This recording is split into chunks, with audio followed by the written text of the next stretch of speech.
ஆக்சுவலாக இவங்களுக்கு ஒரு இயல்பாகவே அதிகமாக சாப்பிடக்கூடிய பழக்கம் இருக்கு. அப்போ இதை எப்படி குறை சொல்ல முடியும்? அதான் இது இயல்புன்னு சொல்ல முடியாது சார். இது வந்து பார்த்தீங்கன்னா, அவங்க ஓவர் ஈட்டிங் ஒரு பிஞ்ச் ஈட்டிங் தான் பண்ணிட்டு இருக்காங்க.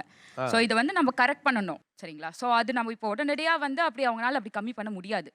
அவங்க ஸ்டார்ட் பண்ணணும். அவங்க புரோட்டீன் அவங்களோட டயட் இன்க்ளூட் பண்ண ஆகணும்.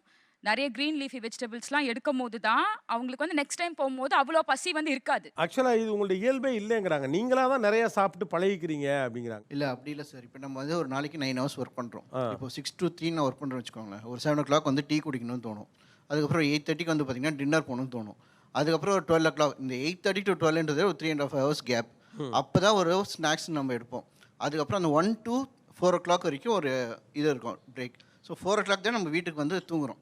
ஸோ கிட்டத்தட்ட 3 hours வந்து கேப் இருக்குது. நம்மளால் வந்து பார்த்திங்கன்னா இயல்பாக நம்ம என்னதான் சாப்பிட்டாலும் பசிக்கு வந்து திரும்புவோம். நான் ஃப்ராங்காக சொல்லுவேன், எனக்கு வந்து டைஜஷன் லெவல் நல்லாயிருக்கும். ஒரு நாளைக்கு வந்து நான் 3 times மோஷன் போவேன். நமக்கு பசி வந்து டைஜஷன் ஆனாதான் வந்து பார்த்திங்கன்னா நம்மளோட வந்து ஒழுங்காக ஒர்க் ஆகுது.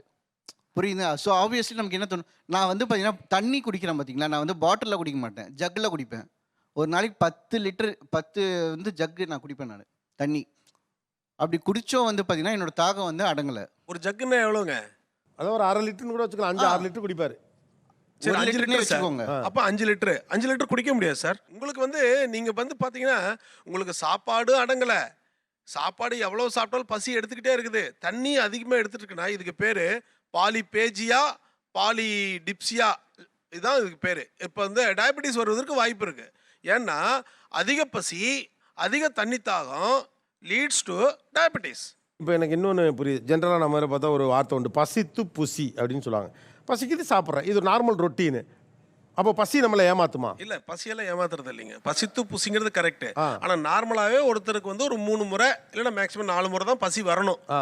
அப்புறம் அதுக்கு மேலே பசி வந்துச்சுன்னா அப்நார்மல்னு அர்த்தம். சார் இன்னொன்று சொன்னார், டெய்லி பாத்ரூம் மோஷன் வந்து 3 times போனார். 3 times போகிறது அப்நார்மல்.